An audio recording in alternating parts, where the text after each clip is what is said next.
Welcome to Siding with Love, a podcast of the Gloucester Unitarian Universalist Church.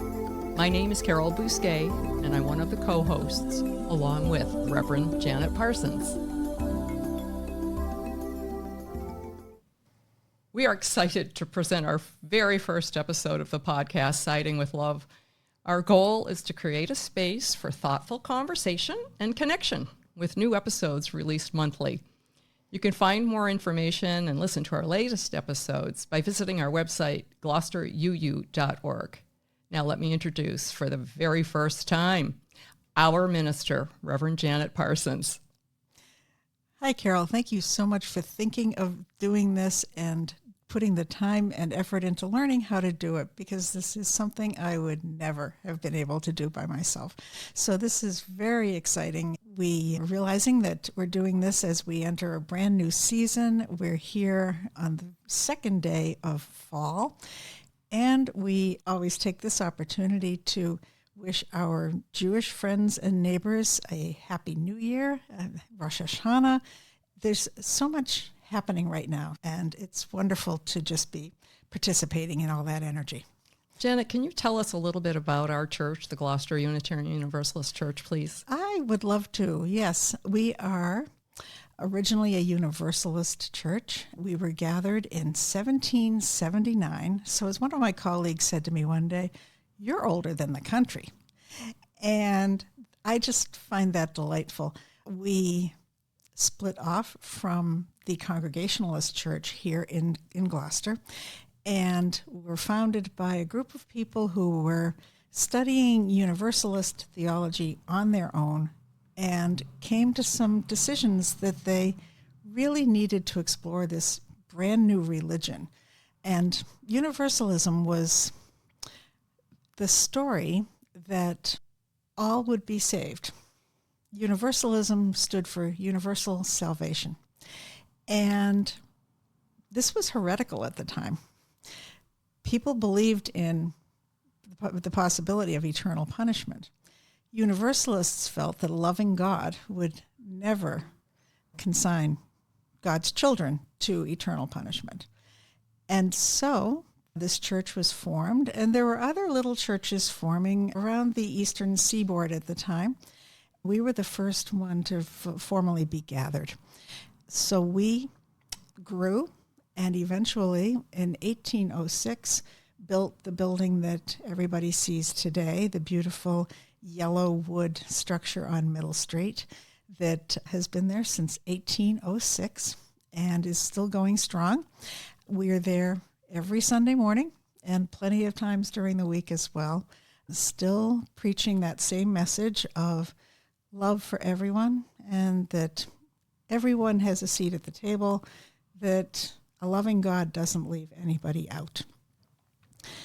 That theology really inspires us to treat other people that way as well. We can't believe that and turn our backs on other people. So that calls us to love and to justice and to trying to be as inclusive as we possibly can and create belonging for everyone who needs to find us. As a 30-year-plus Unitarian Universalist, former Catholic, I have fallen in love with our faith traditions and rituals, and have certainly found a welcoming home at our Gloucester Unitarian Universalist Church, which especially these days is serving such an important purpose in buoying my spirit. Can we talk briefly about the Reverend Murray? Of course. Our founding minister was a man named John Murray, and if that last name sounds familiar, it's because he married Judith Sargent Murray, who was from a member of the Sargent family from Gloucester, whose home is still maintained as a house museum right on Middle Street. John Murray came to the U.S. from England. He had landed in debtor's prison because he started preaching the Universalist message and promptly was blackballed and not allowed to work. Once he was released from debtor's prison, he got on a ship deciding to come to America for a new start and vowing to never preach again. His ship went aground off the coast of New Jersey. He went ashore in a small boat looking for provisions and ran into somebody named Thomas Potter, who had built a church. Thomas Potter had become familiar with the Universalist message and built a church in case someone would come to preach the word of Universalism. Somehow, Thomas Potter encountered John Murray on the road and said, "You're the one we've been waiting for." And John Murray said, "Oh no, I have vowed never to do this again." So they argued for days while the ship was aground on a sandbar off the coast of what's now Murray Grove, New Jersey. And finally, Thomas Potter wore John Murray down and said, "If the ship is still here on Sunday morning, will you preach for us?" John Murray finally broke down and said, "All right." Sunday morning came, ship was still there. The church was packed with local folks who had heard the word that a preacher was coming to give them a new hopeful message. John Murray preached, and suddenly a sailor appeared in the door and said, "The wind has shifted, the ship is floating, we're leaving."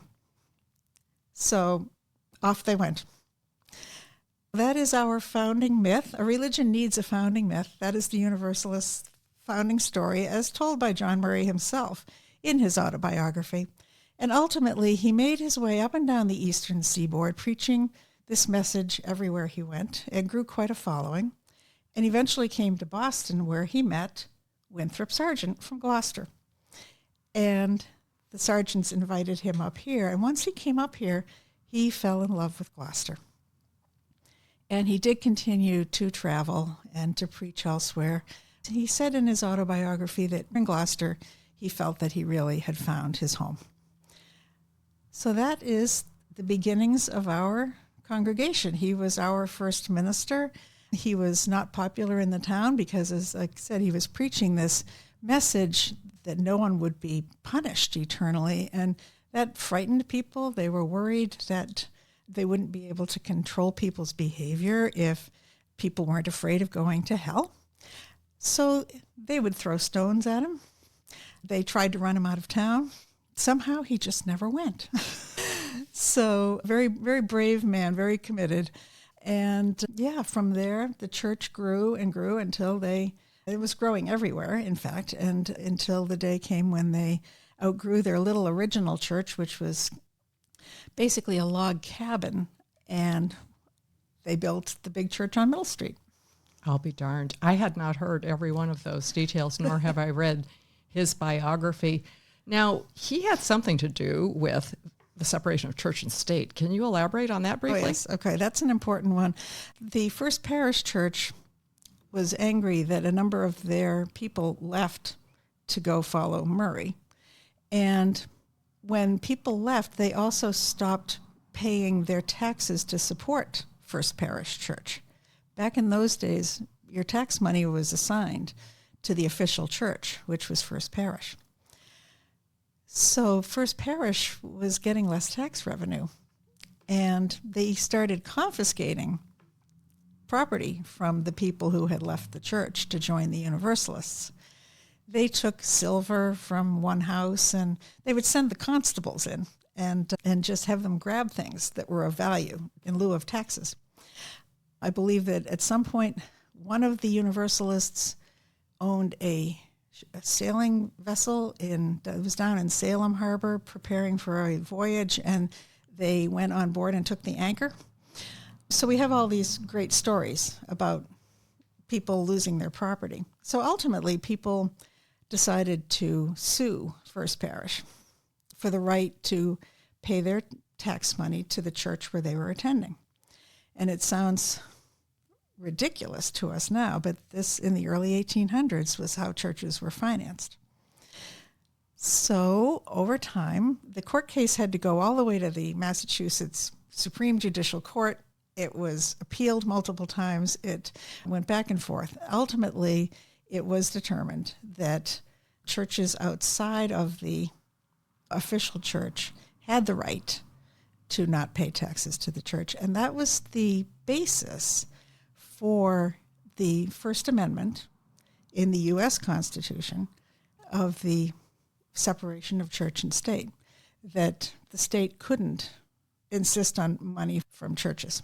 Got it. So Also fascinating. it is. That's it in a nutshell. A lawyer would be standing here tearing his hair out. We can all learn more, I'm sure. Yes. And before we leave the topic, I just wanted to mention how wonderful the Judith Sargent House is, the museum. Well worth a visit if you're going to be in Gloucester. So let's change direction and introduce ourselves. Tell us a little bit about your background and what led you to becoming a minister. That's always a fun story because it's complicated. I like to say I was a suburban hockey mom working part-time raising kids, and a couple of things happened. As the kids got older, we started feeling that they needed a church, and so we started bringing them to the local Unitarian Universalist church, and I found a home there very quickly. And eventually, I began working in a UU church in the next town and worked there for several years and just became more and more part of it and feeling as though this was a really important piece of my life. And then Hurricane Katrina happened, and my home church began sending groups of relief workers down to New Orleans, and I started going. And that became really one of the central things, the most important parts of my life. I ended up going on or leading 10 trips down to the Gulf Coast, and I could see there was often a minister there. I came to see what a minister could bring to this sort of work in terms of making meaning, helping people process the trauma that they were experiencing. And more, I was becoming just so drawn to this work. And one thing led to another, and I decided to put a toe into seminary and see what happened. And yeah, I never turned back. This was the right path for me to be on. Well, lucky us. As we all know, we're celebrating your tenure at our church. In my case, a little background is that I used to be a radio television broadcaster in the United States Air Force and decided, given the issues of today, it was time to dust off those skills and offer my experience to what I consider an important cause, both our church and culture. There's a lot to be discussed, and ways to convey our title, Siding with Love, to our listeners in a way that hopefully will communicate to them how serious we are at inclusion. So why don't we talk for a minute about our services and the theme of the month? Thank you. I should back up for just a moment Sure. and say a little tiny bit about Unitarian Universalism and the values and beliefs that underpin our religious tradition. Sometimes when people are talking about Unitarian Universalism, they will say something like, they can believe whatever they want. And while I actually do think that's true to some extent, no matter what religious tradition you're part of, we do have a set of principles and a set of core values that are intended to guide us and to help us live the most ethical lives and the most nourishing lives that we can, so that we ourselves grow into who we should be, and that we, in fact, then can help everyone else, help society to be a better and safer place to live. So when I talk about our principles, the first one always is that we believe in the inherent worth and dignity of all people. And everything just kind of flows from that point.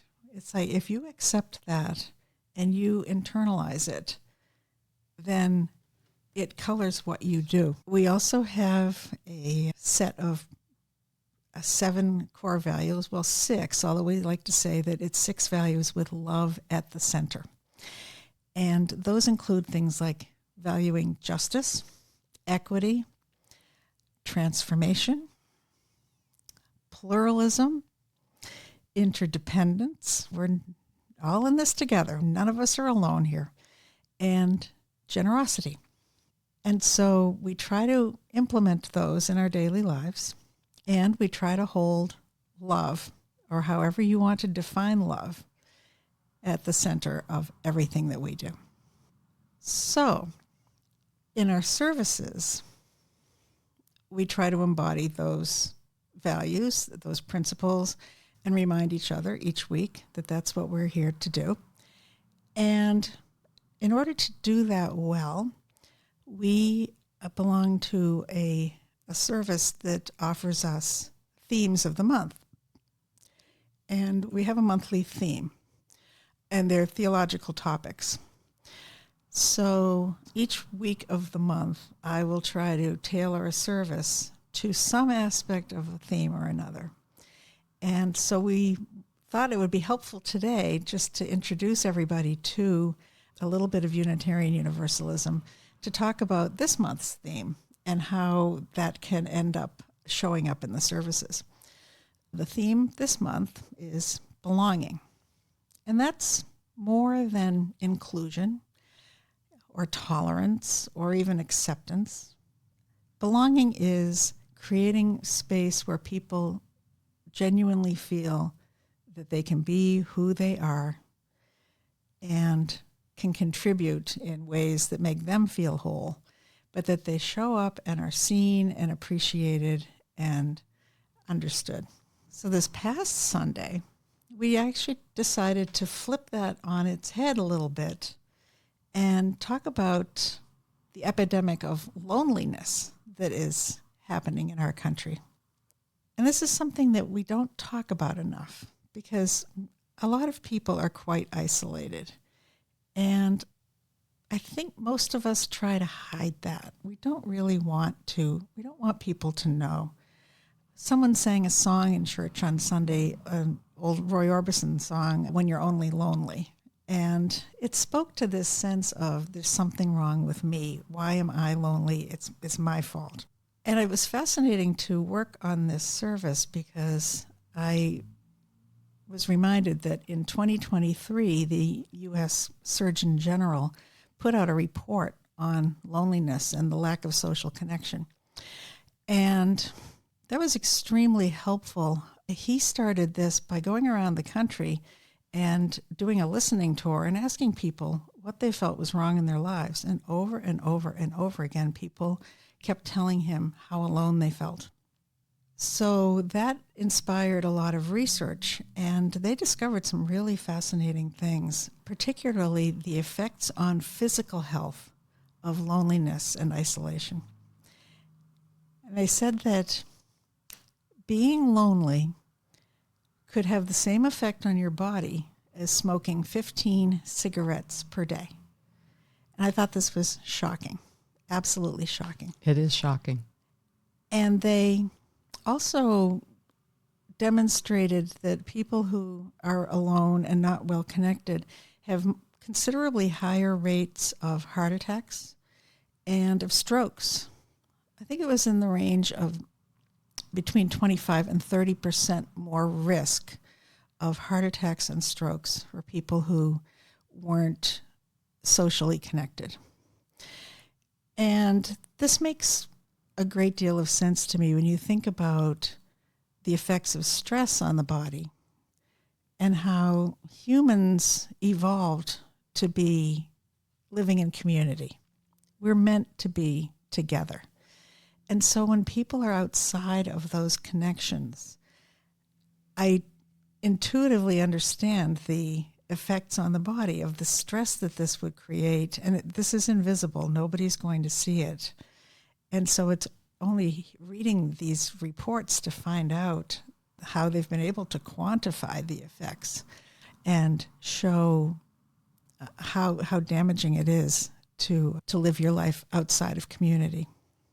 So this was really important for us. It's a very important reminder that people should be trying to connect and people should be trying to join, and that religious institutions can be a huge piece of that. It's kind of a built-in community that people are welcomed and invited into more easily than they are many other types of communities where you need certain skill set or certain beliefs.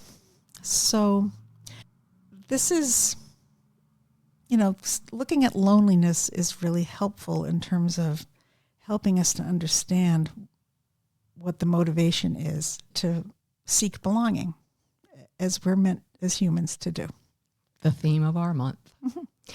I was in a sales training at one point in my career, I was in property management, and the sales trainer explained to us that today's culture, we are transient. We no longer live on the same block or in the same village or even in the same neighborhood that we all grew up, some of us expecting we would have those connections and maintain those relationships, that community for the rest of our lives. But today's modern world calls on us to move and then move again for jobs or for whatever reason. And the sales trainer's point was that sometimes as salespeople, you're someone's first conversation of the day, and that you always need to keep that in perspective because they're lonely and they are dying to be connected in a way. I mean, if you've lived in a large apartment complex, or a condo complex, or really wherever, sometimes you can live on a street and never get to meet your neighbors anymore. You live in an apartment complex, you walk by people at the mail room and they don't even lift their head and say hello. Mm-hmm. There needs to be an antidote from that isolation. There does. Another piece of what you mention is how separated families are now. And it used to be that multiple generations of families would live either right in the same neighborhood or often right in the same houses. I mean, think of triple deckers and probably multiple extended family members in each unit. And that happens less and less. And so you've got grandparents who are seeing the grandkids a couple times a year. I think back on the pandemic and how alone we all were. I live alone, so speaking for myself, remembering Thanksgiving and Christmas alone and how that felt.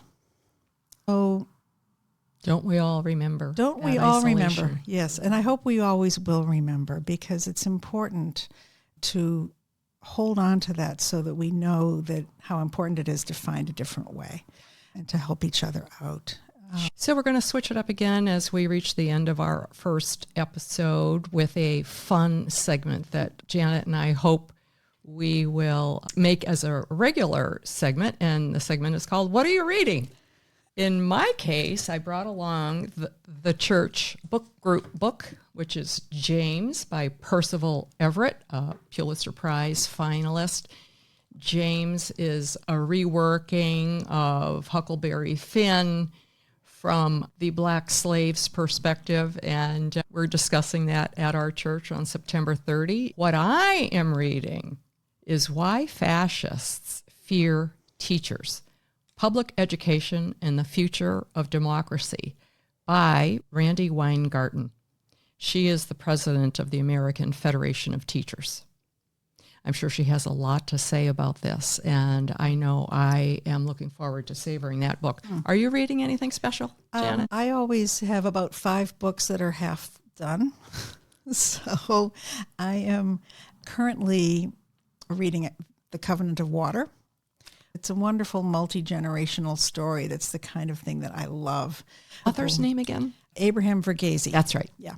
And it's a story of a multi-generational family in India. And then I am looking ahead to October because I am a big Louise Penny detective novel fan, and her latest is coming out in October. So I have to make sure that I carve out some time, because once that book hits It has to be read immediately. Super. When the weather gets cooler, you pull the Afghan over and turn the phone off. Wonderful. And then lastly, cultural events. I wanted you to explain what the Gloucester Meeting House Foundation is and how that differs from our church. I just adore their programming and wanted to explain to listeners that on Friday, October 10th at 7:30, the Gloucester Meeting House Foundation will be featuring Trio Gaia in a recital performing a program named Convergence, which explores the theme of conflict, both internal and external, and its resolution through music. The trio are New England Conservatory's most recent graduate piano trio in residence, and I already know it's going to be stellar because their programming always is. What is the GMF, Janet? The GMF is the Gloucester Meeting House Foundation that I'm sure many folks locally, at any rate, have heard of. This was founded in 2015 by a group of people who really wanted to help the church develop in new ways. Part of it is the need to restore the building. I might have mentioned 1806 back at the beginning of our podcast. So it needs constant repair and renovation. And the GMF's goal is to renovate the sanctuary to become a 500-seat concert facility. They have also done a tremendous amount of work to do things like stabilize the bell tower and add sprinklers to the building, insulation, and most recently, as many folks here locally have seen, they got grant money to restore the allée, the front green, back to its original appearance, including replacing the historic elms. They found disease-resistant elms that will thrive there. So they have been an incredible partner. They are a separate nonprofit, but we're partners, and they are an incredible partner to help us stabilize the building and maintain our mission and make it more fun. It's always a lot of fun to work with the GMF. Thank you for joining Reverend Janet Parsons and me, Carol Bousquet, today. We're the co-hosts of the Gloucester Unitarian Universalists podcast, Siding with Love. For more information, please visit our website, gloucesteruu.org. And speaking of love, we'd love to see you in church soon. Until next time, be well.